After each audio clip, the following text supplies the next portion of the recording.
ओम श्री गणेशाय नमः। स्वागत है आप सभी का एक बार फिर से दोस्तों। इस बार 30 दिसंबर 2023 को करीब 250 वर्षों बाद अद्भुत और शुभ संयोग बनने जा रहा है, क्योंकि इस दिन साल की सबसे बड़ी और आखिरी चतुर्थी गणेश संकष्टी चतुर्थी पड़ने जा रही है। और अगर आप इस दिन गणेश भगवान की पूजा करते समय चुपके से ये दुर्लभ चीज चढ़ा देते हैं तो आपको धनवान मालामाल बनने से कोई नहीं रोक सकता।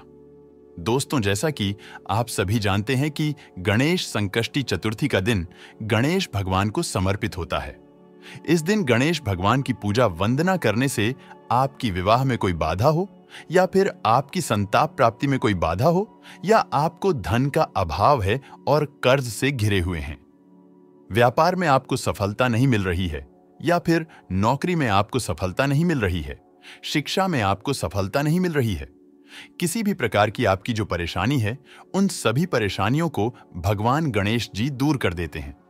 दोस्तों, गणेश भगवान शिव के प्रिय पुत्र है, इसलिए गणेश संकष्टी चतुर्थी के दिन गणेश जी ये एक चीज चढ़ा देने से गणेश भगवान बहुत ही शीघ्र प्रसन्न होके आपकी सभी मनोकामना पूर्ण कर देते हैं। तो जानेंगे कौन सा है वह उपाय और कौन सी पूजा विधि है जिससे गणेश भगवान खुश होकर गणेश संकष्टी चतुर्थी पर आपकी सभी मनोकामनाएं पूर्ण कर देंगे। और दोस्तों, यदि आप भी अपने जीवन में गणेश भगवान की कृपा पाना चाहते हैं तो इस वीडियो को लाइक करके कमेंट में ओम श्री गणेशाय नमः लिखना न भूले। दोस्तों, पंचांग के अनुसार पौष मास के कृष्ण पक्ष की चतुर्थी को अखुरत संकष्टी चतुर्थी मनाई जाती है। आखुरत संकष्टी चतुर्थी व्रत 30 दिसंबर शनिवार को रखा जाएगा और चतुर्थी तिथि प्रारंभ होगी 30 दिसंबर 9:43 पर और चतुर्थी तिथि समाप्त होगी 31 दिसंबर प्रातःकाल 11:55 पर और दोस्तों चंद्रोदय का समय होगा 30 दिसंबर रात्रि 8:36 प्रातःकाल पूजा का शुभ मुहूर्त होगा सुबह 8:03 से और सुबह 9:30 और शाम की पूजा का शुभ मुहूर्त होगा शाम 6:14 से रात 7:46। दोस्तों, नारद पुराण के अनुसार संकष्टी चतुर्थी का व्रत करने से घर में सुख समृद्धि आती है, बप्पा की कृपा से हर बिगड़े काम बन जाता है। सूर्योदय से शुरू होने वाला संकष्टी व्रत चंद्र दर्शन के बाद ही समाप्त होता है। साल भर में 12 संकष्टी व्रत रखे जाते हैं। पौष मास के कृष्ण पक्ष की चतुर्थी को अखुरत संकष्टी चतुर्थी कहते हैं। इस दिन गौरी पुत्र गजानन की पूजा करने से यश, धन, वैभव और अच्छे स्वास्थ्य की प्राप्ति होती है। अश्विन माह की संकष्टी चतुर्थी का व्रत नियमानुसार ही संपन्न करना चाहिए, तभी इसका पूरा लाभ मिलता है। दोस्तों, इस दिन शुभ योग में विधि विधान के साथ भगवान गणेश की पूजा अर्चना और व्रत करने से ऐश्वर्य, बुद्धि, सुख, शांति की प्राप्ति होती है। साथ ही इस तिथि पर भगवान गणेश को 21 गांठ चढ़ाने की परंपरा है, इसलिए गणेश संकष्टी चतुर्थी को दूर्वा गणपति के नाम से भी जाता है। अगर आप हर रोज भगवान गणेश को दूर्वा अर्पित नहीं कर पा रहे हैं तो इस तिथि को दूर्वा अवश्य अर्पित करनी चाहिए। मान्यता है कि गणेश संकष्टी चतुर्थी पर किए गए पूजा पाठ में दान का फल 10 गुना अधिक मिलता है और भगवान गणेश सभी विघ्नों को दूर कर देते हैं। दोस्तों, हिंदू धर्म में भगवान गणेश जी प्रथम पूज्य देवता माने जाते हैं। किसी भी धार्मिक कार्य, पूजा, अनुष्ठान में हम सर्वप्रथम भगवान गणेश जी की पूजा करते हैं। अगर हम कोई भी अनुष्ठान कर रहे हैं, कोई भी मांगलिक कार्य कर रहे हैं, उस मांगलिक कार्य में किसी प्रकार की कोई बाधा ना आए तो समस्त प्रकार की बाधाएं भगवान गणेश जी दूर कर देते हैं। भगवान गणेश जी समस्त प्रकार के संकटों से मुक्ति दिलाते हैं, क्योंकि भगवान गणेश जी विघ्नहर्ता कहे गए हैं, संकट मोचन कहे गए हैं। और कोई भी आपके मन में इच्छा हो, कोई भी आपकी कामना हो, भगवान गणेश जी की अगर आप पूजा करते हैं, उनसे प्रार्थना करते हैं तो वह आपकी कामना बहुत ही शीघ्र पूर्ण कर देते हैं। चाहे आपके विवाह में कोई बाधा हो या फिर आपकी संतान प्राप्ति में कोई आधा हो, आपको धन का अभाव है और कर्ज से घिरे हुए हैं, व्यापार में आपको सफलता नहीं मिल रही है, या फिर नौकरी में आपको सफलता नहीं मिल रही है, शिक्षा में आपको सफलता नहीं मिल रही है, किसी भी प्रकार की आपकी जो परेशानी है, उन सभी परेशानियों को भगवान गणेश जी दूर कर देते हैं। एक दंताय विद्महे वक्रतुंडाय धीमहि तन्नो दंती प्रचोदयात्।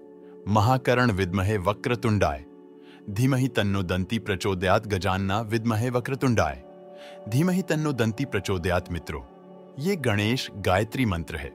अगर आप गणेश संकष्टी चतुर्थी के दिन गणेश जी के गायत्री मंत्र का जाप अगर 108 बार कर लेते हैं, यानी कि कम से कम एक माला जाप आप कर लेते हैं, तो इससे आपके जीवन में आने वाली कोई भी परेशानी हो, कोई भी बाधा जो आपके कार्यों में आ रही है, आपके जीवन में किसी भी प्रकार का कोई संकट है, जो भी कोई मुसीबत है, उन सभी प्रकार की विभिन्न बाधाओं से भगवान गणेश जी आपकी रक्षा करते हैं और किसी भी प्रकार की आपकी मनोकामना है, कोई भी आपके मन में इच्छा है, अगर आप गणेश संकष्टी चतुर्थी के दिन भगवान गणेश की पूजा आराधना करें, गणेश गायत्री मंत्र का एक माला जाप कर ले, उसके बाद अपने मन की इच्छा भगवान से कहे, शीघ्र ही भगवान गणेश की कृपा से आपके मन की इच्छा पूर्ण हो जाती है।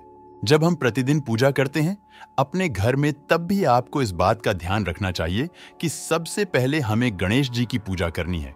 जैसे स्नान के बाद आप सूर्य देव को जल अर्पित करें, उसके बाद जब आप नित्य पूजा के लिए अपने घर के मंदिर में जाते हैं, तो सर्वप्रथम भगवान गणेश की पूजा करें, उनके मंत्र का जाप करें, उनकी आराधना करें।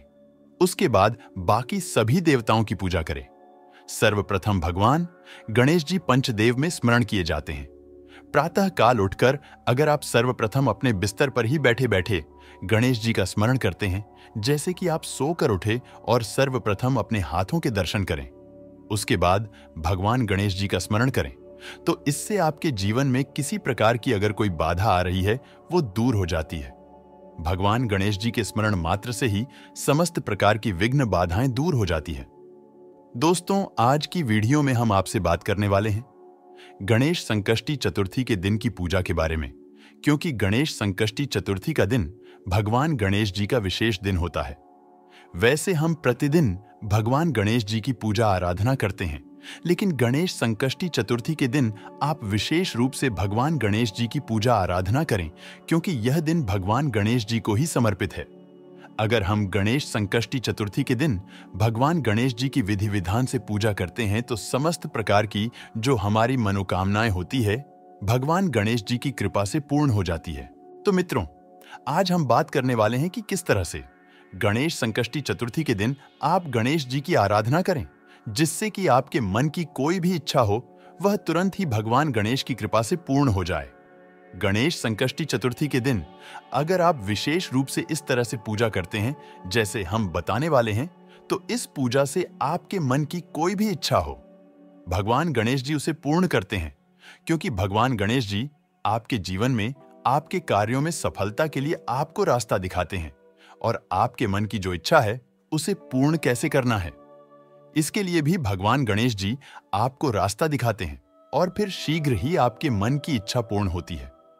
किसी भी प्रकार के संकट से आप गुजर रहे हैं, तो इस तरह से आपको भगवान गणेश की पूजा विधि विधान से गणेश संकष्टी चतुर्थी के दिन करनी चाहिए और यह उपाय करना चाहिए। क्या करना चाहिए, जानने के लिए वीडियो को अंत तक जरूर देखें। जैसे कि आपकी किसी भी प्रकार की मनोकामना हो, आप प्रातः काल जल्दी उठे और अपने मन में भगवान गणेश जी का स्मरण करें और आपके मन की जो इच्छा है, अब वह गणेश जी से प्रार्थना करते हुए कहे कि आप जिस प्रकार की परेशानी से परेशान हैं, जैसे मान लीजिए आपको धन की कामना है, आप कर्ज में घिरे हैं, आपको संतान प्राप्ति की कामना है, या फिर आपके विवाह में बाधाएं आ रही है, आपकी कोई भी कामना हो सकती है। आप किसी भी कामना के लिए भगवान गणेश जी की आराधना करें।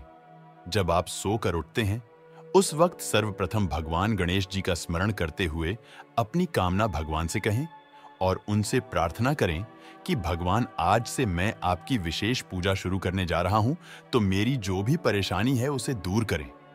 उसके बाद आप स्नान इत्यादि कर ले और स्नान करने के बाद आपको साफ स्वच्छ वस्त्र धारण करने हैं और भगवान गणेश की पूजा करनी है। तो भगवान गणेश की पूजा के लिए आप चाहे तो अगर आपके आसपास कोई गणेश मंदिर है, तो वहां जाकर भी भगवान गणेश की विधि विधान से पूजा कर सकते हैं। नहीं तो आप अपने ही घर में भगवान गणेश जी की जो मूर्ति है, या अगर आपके घर में कोई विग्रह स्थापित है, क्योंकि विग्रह की पूजा का विशेष महत्व होता है। भगवान गणेश की विग्रह अगर आपके घर में है तो वो ज्यादा महत्वपूर्ण होता है। आप उसका अभिषेक करके विधि विधान से पूजन करते हैं। लेकिन अगर विग्रह नहीं है तो आप तस्वीर पर भी, यानी कि कोई भगवान गणेश जी की फोटो भी हो, उनको भी आप अपने घर के मंदिर में स्थापित कर सकते हैं और विधि विधान से उनकी पूजा कर सकते हैं। पूजा कैसे करनी है? अगर विग्रह है तो आप गंगा जल से अभिषेक कर सकते हैं, जल से अभिषेक कर सकते हैं, या फिर आप कच्चे दूध से या पंचामृत से अभिषेक कर सकते हैं, जैसी भी आपकी उपलब्धता है। अगर पंचामृत हैं यानी कि दूध, दही, घी, शहद, शक्कर, तो यह सभी वस्तुएं मिलाकर भगवान गणेश का अभिषेक करें। उसके बाद आपको जल गंगा जल से अभिषेक करना है। भगवान गणेश को पीले वस्त्र अर्पित करें, पीले वस्त्र धारण कराएं। भगवान गणेश को इत्र अर्पित करें। इत्र अर्पित करना बहुत श्रेष्ठ होता है। पूजा में जितनी भी सामग्री आप अर्पित कर रहे हैं, ये सभी सामग्रियां आपकी कामनाओं को पूर्ण करती है। इसीलिए व्यवस्था रखें कि भगवान गणेश की पूजा कर रहे हैं या किसी भी देवी देवता की पूजा कर रहे हैं तो सामग्रियां आप उपलब्ध करवाएं। इत्र अर्पित करने के बाद आपको यह पीला जनेऊ भगवान गणेश को अर्पित करना है। शुद्ध घी का दीपक प्रज्वलित करें, वहां पर सुगंधित धूप जलाएं, पीले पुष्पों की माला अर्पित करें। आंखड़े का फूल भी भगवान को बहुत प्रिय है, तो अगर आप आंखड़े का फूल अर्पित करते हैं तो इससे भी आपके मन की इच्छाएं पूर्ण होती है। पूजा के समय आपको भगवान गणेश की पूजा में पीले पुष्पों की माला अर्पित करनी है और दूर्वा अर्पित करनी है। दूर्वा अपनी उपलब्धता के अनुसार अर्पित करें। अगर आपके पास 5 दूर्वा है तो आप 5 दूर्वा भी अर्पित कर सकते हैं, या फिर अगर मिल जाए तो 11-21 इस तरह से दूर्वा लेकर उसकी माला बना ले और वो माला आप भगवान गणेश को अर्पित करें तो शीघ्र ही आपके मन की इच्छाएं पूर्ण होंगी। भगवान गणेश जी को हल्दी और सिंदूर का तिलक लगाएं और अक्षत का तिलक भी भगवान गणेश के मस्तक पर जरूर लगाना चाहिए। अक्षत का तिलक जब हम भगवान गणेश के मस्तक पर लगाते हैं, अक्षत मतलब जो चावल होता है उसके टुकड़े नहीं होने चाहिए, साबुत चावल होना चाहिए। तो वो चावल थोड़े से गीले कर ले और वो भगवान गणेश के मस्तक पर लगाएं। इससे क्या होता है? अक्षत लगाने से आपके जीवन में किसी भी प्रकार का संकट हो वो दूर होता है, सुख समृद्धि की प्राप्ति होती है। तो जब आप पूजा करें तो भगवान गणेश के मस्तक पर अक्षत भी जरूर लगाएं। इस दिन पीले रंग का मोदक भगवान को अर्पित करें। जब हम उन्हें उनके पसंद की कोई चीज अर्पित करते हैं तो भगवान गणेश बहुत प्रसन्न हो जाते हैं। गणेश संकष्टी चतुर्थी के दिन भगवान गणेश को अगर आप साबुत मूंग अर्पित करें जब पूजा कर रहे हैं, विशेष रूप से तो साबुत मूंग ले आए। मूंग दाल नहीं होनी चाहिए, साबुत मूंग होने चाहिए। टुकड़े ना हो तो थोड़ी सी साबुत मूंग आप भगवान गणेश के चरणों में अर्पित करें और आपको एक विशेष प्रसाद बनाना है। प्रसाद क्या बनाना है? धनिया का चूरमा। धनिया समृद्धि का कारक होता है। धनिया का मतलब एक तरीके से धन ही होता है, जैसे कि हम धनतेरस पर भी धनिया की पूजा करते हैं। धनिया की खरीदारी करते हैं तो थोड़ा सा धनिया आपको लेना है, उसको थोड़ा सा भून लीजिए और घी और चीनी मिलाकर उसका चूरमा बनाइए और वो भोग स्वरूप भगवान गणेश को अर्पित कीजिए। इस भोग से भगवान गणेश बहुत प्रसन्न होते हैं। ये भोग भगवान को बहुत प्रिय है। अगर आप इस चूरमा का भोग लगाते हैं तो बहुत ही श्रेष्ठ है। गणेश संकष्टी चतुर्थी को आप भोग जरूर अर्पित करें। अगर आपके पास मोदक उपलब्ध हो तो मोदक का भोग लगाएं। अगर मोदक ना हो तो इसकी जगह पर आप कोई भी वस्तु, जैसे कि जो आपके पास उपलब्ध हो, अगर बूंदी के लड्डू मिल जाते हैं या आपको मूंग दाल का लड्डू मिल जाता है, मार्केट से ले आए या घर पर बना सकते हैं। मूंग दाल का हलवा भी भगवान को अर्पित कर सकते हैं। कोई भी भोग अर्पित करें, लेकिन भोग में जो आपका मुख्य प्रसाद हो वो धनिये का चूरमा होना चाहिए। आप फलों का भोग भगवान गणेश को अर्पित करें और विधि विधान से भगवान गणेश की पूजा करें। जब आप भगवान गणेश की पूजा करते हैं, उनकी पूजा के समय आपको एक मंत्र जाप करना है। यह विशेष मंत्र है जिसके जाप से आपको धन की प्राप्ति होती है और आपके मन की कोई भी इच्छा हो। भगवान गणेश की इस प्रकार से आराधना करने से आपकी वो मनोकामना अवश्य पूर्ण होती है। ओम नमो भगवते गजानन, ओम नमो भगवते गजानन। इस मंत्र का जाप कम से कम 108 बार करें। अगर आपके पास समय हो तो 11 माला जप लीजिए, या फिर आप बहुत अधिक परेशानी में हैं तो आप गणेश संकष्टी चतुर्थी के दिन 11 माला अवश्य जप ले। गणेश संकष्टी चतुर्थी के दिन अगर आप यह कर लेते हैं तो यकीन मानिए, भगवान गणेश की कृपा से आपके जीवन में किसी भी प्रकार का संकट हो, वो दूर होने लगेगा और आपके जीवन में सफलता के रास्ते खुलने लग जाएंगे। मन की जो भी इच्छा है जो आपने भगवान को कही है, आपकी इच्छा पूर्ण होने के रास्ते आपको दिखने लग जाएंगे। भगवान गणेश सभी प्रकार के सुखों को देने वाले हैं, विघ्नहर्ता हैं, संकट मोचन है और रिद्धि सिद्धि के दाता है। एकमात्र भगवान गणेश की आराधना से ही हमें समस्त प्रकार की सिद्धियों की प्राप्ति हो जाती है, समस्त प्रकार की कामनाएं पूर्ण हो जाती है। गणेश संकष्टी चतुर्थी के दिन भगवान गणेश को प्रसन्न करने के लिए आप गणेश अथर्वशीर्ष का भी पाठ कर सकते हैं और आप चाहे तो भगवान गणेश के मंत्र का जाप कर सकते हैं। संकट नाशन गणेश स्तोत्र का पाठ कर सकते हैं, या फिर अगर आपको संतान प्राप्ति की कामना है तो आपको संतान प्राप्ति का जो मंत्र होता है, जो स्रोत होता है, संतान गणपति स्तोत्र, वह भी आप पढ़ सकते हैं। तो इससे संतान की प्राप्ति होती है, उत्तम संतान की प्राप्ति होती है। तो आप विशेष किसी भी कामना के लिए अलग से मंत्र जाप कर सकते हैं, लेकिन इस मंत्र का जाप आपको गणेश संकष्टी चतुर्थी के दिन 108 बार जरूर करना है। और आप सिर्फ गणेश संकष्टी चतुर्थी पर यह करके देखें। इस विधि से गणेश संकष्टी चतुर्थी के दिन भगवान गणेश की पूजा करें तो आपके मन की कोई भी ऐसी इच्छा नहीं है जो भगवान गणेश जी पूर्ण ना करें। भगवान गणेश जी पर आपकी श्रद्धा और अटूट विश्वास होना चाहिए कि भगवान गणेश से हम अपनी प्रार्थना कह रहे हैं और हमारी प्रार्थना अवश्य सुनी जाएगी, हमारी प्रार्थना अवश्य पूर्ण होगी। दोस्तों, आइए अब आपको गणेश संकष्टी चतुर्थी की व्रत कथा सुनाते हैं, जिसे सच्चे दिल और साफ मन से सुनने मात्र से आपकी हर इच्छा पूरी हो जाएगी। पहली कथा पौराणिक एवं प्रचलित श्री गणेश कथा के अनुसार एक बार देवता कई विपदाओं में घिरे थे। तब वह मदद मांगने भगवान शिव के पास आए। उस समय शिव के साथ कार्तिकेय तथा गणेश जी भी बैठे थे। देवताओं की बात सुनकर शिव जी ने कार्तिकेय व गणेश जी से पूछा कि तुम में से कौन देवताओं के कष्टों का निवारण कर सकता है। तब कार्तिकेय व गणेश जी दोनों ने ही स्वयं को इस कार्य के लिए सक्षम बताया।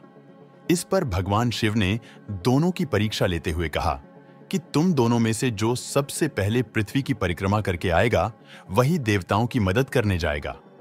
भगवान शिव के मुख से यह वचन सुनते ही कार्तिकेय अपने वाहन मोर पर बैठकर पृथ्वी की परिक्रमा के लिए निकल गए, परंतु गणेश जी सोच में पड़ गए कि वह चूहे के ऊपर चढ़कर सारी पृथ्वी की परिक्रमा करेंगे, तो इस कार्य में उन्हें बहुत समय लग जाएगा। तभी उन्हें एक उपाय सूझा। गणेश अपने स्थान से उठे और अपने माता पिता की 7 बार परिक्रमा करके वापस बैठ गए। परिक्रमा करके लौटने पर कार्तिकेय स्वयं को विजेता बताने लगे। तब शिवजी ने श्री गणेश से पृथ्वी की परिक्रमा ना करने का कारण पूछा। तब गणेश ने कहा, माता पिता के चरणों में ही समस्त लोक हैं। यह सुनकर भगवान शिव ने गणेश जी को देवताओं के संकट दूर करने की आज्ञा दी। इस प्रकार भगवान शिव ने गणेश जी को आशीर्वाद दिया कि चतुर्थी के दिन जो तुम्हारा पूजन करेगा और रात्रि में चंद्रमा को अर्घ्य देगा, उसके तीनों ताप यानी दैहिक ताप, दैविक ताप तथा भौतिक ताप दूर होंगे। इस व्रत को करने से व्रतधारी के सभी तरह के दुख दूर होंगे और उसे जीवन के भौतिक सुखों की प्राप्ति होगी। चारों तरफ से मनुष्य की सुख समृद्धि बढ़ेगी, पुत्र पौत्रादि धन ऐश्वर्य की कमी नहीं रहेगी। गणेश संकष्टी चतुर्थी व्रत की दूसरी कथा एक समय की बात है। राजा हरिश्चंद्र के राज्य में एक कुम्हार था। वह मिट्टी के बर्तन बनाता, लेकिन वे कच्चे रह जाते थे। एक पुजारी की सलाह पर उसने इस समस्या को दूर करने के लिए एक छोटे बालक को मिट्टी के बर्तनों के साथ आंवा में ढाल दिया। उस दिन संकष्टी चतुर्थी का दिन था। उस बच्चे की मां अपने बेटे के लिए परेशान थी। उसने गणेश जी से बेटे की कुशलता की प्रार्थना की। दूसरे दिन जब कुम्हार ने सुबह उठकर देखा तो आंवा में उसके बर्तन तो पक गए थे, लेकिन बच्चे का बाल बांका भी नहीं हुआ था। वह डर गया और राजा के दरबार में जाकर सारी घटना बताई। इसके बाद राजा ने उस बच्चे और उसकी मां को बुलवाया तो मां ने सभी तरह के विघ्न को दूर करने वाली संकष्टी चतुर्थी का वर्णन किया। इस घटना के बाद से महिलाएं संतान और परिवार के सौभाग्य के लिए संकट चौथ का व्रत करने लगीं। तीसरी कथा एक समय की बात है कि विष्णु भगवान का विवाह लक्ष्मी जी के साथ निश्चित हो गया। विवाह की तैयारी होने लगी। सभी देवताओं को निमंत्रण भेजे गए, परंतु गणेश जी को निमंत्रण नहीं दिया। कारण जो भी रहा हो, अब भगवान विष्णु की बारात जाने का समय आ गया। सभी देवता अपनी पत्नियों के साथ विवाह समारोह में आए। उन सबने देखा कि गणेश जी कहीं दिखाई नहीं दे रहे हैं। तब वे आपस में चर्चा करने लगे कि क्या गणेश जी को नहीं न्योता है या स्वयं गणेश जी ही नहीं आए हैं। सभी को इस बात पर आश्चर्य होने लगा। तभी सबने विचार किया कि विष्णु भगवान से ही इसका कारण पूछा जाए। विष्णु भगवान से पूछने पर उन्होंने कहा कि हमने गणेश जी के पिता भोलेनाथ महादेव को न्योता भेजा है। यदि गणेश जी अपने पिता के साथ आना चाहते तो आ जाते। अलग से न्योता देने की कोई आवश्यकता भी नहीं थी। दूसरी बात यह है कि उनको 1.25 मन मूंग सवा, मन चावल, 1.25 मन घी और 1.25 मन लड्डू का भोजन दिन भर में चाहिए। यदि गणेश जी नहीं आएंगे तो कोई बात नहीं, दूसरे के घर जाकर इतना सारा खाना पीना अच्छा भी नहीं लगता। इतनी वार्ता कर ही रहे थे कि किसी एक ने सुझाव दिया, यदि गणेश जी आ भी जाएं तो उनको द्वारपाल बनाकर बैठा देंगे कि आप घर की याद रखना। आप तो चूहे पर बैठकर धीरे धीरे चलोगे तो बारात से बहुत पीछे रह जाओगे। यह सुझाव भी सबको पसंद आ गया, तो विष्णु भगवान ने भी अपनी सहमति दे दी।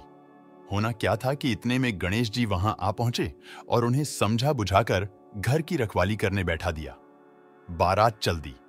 तब नारद जी ने देखा कि गणेश जी तो दरवाजे पर ही बैठे हुए हैं, तो वे गणेश जी के पास गए और रुकने का कारण पूछा। गणेश जी कहने लगे कि विष्णु भगवान ने मेरा बहुत अपमान किया है। नारद जी ने कहा कि आप अपनी मूषक सेना को आगे भेज दें तो वह रास्ता खोद देगी जिससे उनके वाहन धरती में धंस जाएंगे। तब आपको सम्मान पूर्वक बुलाना पड़ेगा। अब तो गणेश जी ने अपनी मूषक सेना जल्दी से आगे भेज दी और सेना ने जमीन पोली कर दी। जब बारात वहां से निकली तो रथों के पहिए धरती में धंस गए। लाख कोशिश करें परंतु पहिए नहीं निकले। सभी ने अपने अपने उपाय किए, परंतु पहिए तो नहीं निकले, बल्कि जगह जगह से टूट गए। किसी की समझ में नहीं आ रहा था कि अब क्या किया जाए। तब तो नारद जी ने कहा, आप लोगों ने गणेश जी का अपमान करके अच्छा नहीं किया। यदि उन्हें मनाकर लाया जाए तो आपका कार्य सिद्ध हो सकता है और यह संकट टल सकता है। शंकर भगवान ने अपने दूत नंदी को भेजा और वे गणेश जी को लेकर आए। गणेश जी का आदर सम्मान के साथ पूजन किया। तब कहीं रथ के पहिए निकले। अब रथ के पहिए निकल को गए, परंतु वे टूट फूट गए तो उन्हें सुधारे कौन पास के खेत में खाती काम कर रहा था। उसे बुलाया गया। खाती अपना कार्य करने के पहले श्री गणेशाय नम कहकर गणेश जी की वंदना मन ही मन करने लगा। देखते ही देखते खाती ने सभी पहियों को ठीक कर दिया। तब खाती कहने लगा कि हे देवताओं, आपने सर्वप्रथम गणेश जी को नहीं मनाया होगा और न ही उनकी पूजन की होगी, इसीलिए तो आपके साथ यह संकट आया है। हम तो मूर्ख अज्ञानी हैं, फिर भी पहले गणेश जी को पूजते हैं, उनका ध्यान करते हैं। आप लोग तो देवतागण हैं, फिर भी आप गणेश जी को कैसे भूल गए? अब आप लोग भगवान श्री गणेश जी की जय बोलकर जाएं तो आपके सब काम बन जाएंगे और कोई संकट भी नहीं आएगा। ऐसा कहते हुए बारात वहां से चल दी और विष्णु भगवान का लक्ष्मी जी के साथ विवाह संपन्न करा के सभी सकुशल घर लौट आए। हे गणेश जी, महाराज आपने विष्णु को जैसो कारज सार्यो, ऐसो कारज सबको सिद्ध कर जो बोलो। गजानन भगवान की जय। चौथी कथा श्री गणेश संकष्टी चतुर्थी व्रत की पौराणिक कथा के अनुसार एक बार भगवान शिव तथा माता पार्वती नर्मदा नदी के किनारे बैठे थे। वहां माता पार्वती ने भगवान शिव से समय व्यतीत करने के लिए चौपड़ खेलने को कहा। शिव चौपड़ खेलने के लिए तैयार हो गए, परंतु इस खेल में हार जीत का फैसला कौन करेगा?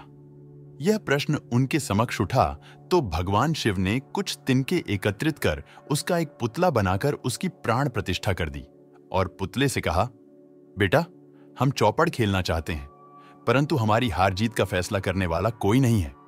इसीलिए तुम बताना कि हम दोनों में से कौन हारा और कौन जीता। उसके बाद भगवान शिव और माता पार्वती का चौपड़ खेल शुरू हो गया। यह खेल 3 बार खेला गया और संयोग से तीनों बार माता पार्वती ही जीत गईं। खेल समाप्त होने के बाद बालक से हार जीत का फैसला करने के लिए कहा गया तो उस बालक ने महादेव को विजयी बताया। यह सुनकर माता पार्वती क्रोधित हो गईं और क्रोध में उन्होंने बालक को लंगड़ा होने कीचड़ में पड़े रहने का श्राप दे दिया। बालक ने माता पार्वती से माफी मांगी और कहा कि यह मुझसे अज्ञानतावश ऐसा हुआ है, मैंने किसी द्वेष भाव में ऐसा नहीं किया। बालक द्वारा क्षमा मांगने पर माता ने कहा, यहां गणेश पूजन के लिए नाग कन्याएं आएंगी। उनके कहे अनुसार तुम गणेश व्रत करो, ऐसा करने से तुम मुझे प्राप्त करोगे। यह कहकर माता पार्वती शिव के साथ कैलाश पर्वत पर चली गईं। 1 वर्ष के बाद उस स्थान पर नाग कन्याएं आईं। तब नाग कन्याओं से श्री गणेश के व्रत की विधि मालूम करने पर उस बालक 21 दिन लगातार गणेश जी का व्रत किया। उसकी श्रद्धा से गणेश जी प्रसन्न हुए। उन्होंने बालक को मनोवांछित फल मांगने के लिए कहा। उस पर उस बालक ने कहा, हे विनायक, मुझ में इतनी शक्ति दीजिए कि मैं अपने पैरों से चलकर अपने माता पिता के साथ कैलाश पर्वत पर पहुंच सकूं और वे यह देख प्रसन्न हों। तब बालक को वरदान देकर श्री गणेश अंतर्ध्यान हो गए। इसके बाद वह बालक कैलाश पर्वत पर पहुंच गया और कैलाश पर्वत पर पहुंचने की अपनी कथा उसने भगवान शिव को सुनाई। चौपड़ वाले दिन से माता पार्वती शिवजी से विमुख हो गई थीं। अत देवी के रुष्ट होने पर भगवान शिव ने भी बालक के बताए अनुसार 21 दिनों तक श्री गणेश का व्रत किया। इस व्रत के प्रभाव से माता पार्वती के मन से भगवान शिव के लिए जो नाराजगी थी वह समाप्त हो गई। तब यह व्रत विधि भगवान शंकर ने माता पार्वती को बताई। यह सुनकर माता पार्वती के मन में भी अपने पुत्र कार्तिकेय से मिलने की इच्छा जागृत हुई। तब माता पार्वती ने भी 21 दिन तक श्री गणेश का व्रत किया तथा दूर्वा फूल और लड्डुओं से गणेश जी का पूजन अर्चन किया। व्रत के 21वें दिन कार्तिकेय स्वयं माता पार्वती जी से आ मिले। उस दिन से श्री गणेश संकष्टी चतुर्थी का यह व्रत समस्त मनोकामनाओं की पूर्ति करने वाला व्रत माना जाता है। इस व्रत को करने से मनुष्य के सारे कष्ट दूर होकर मनुष्य को समस्त सुख सुविधाएं प्राप्त होती हैं। तो दोस्तों, उम्मीद करते हैं आज की वीडियो से आपको लाभ अवश्य होगा। आज के लिए बस इतना ही। तो दोस्तों, आपको यह जानकारी कैसी लगी हमें कमेंट में अवश्य बताएं। वीडियो को लाइक करें और अपने दोस्तों के साथ भी शेयर करें और कमेंट में जय गजानन महाराज लिखना ना भूलें। धन्यवाद।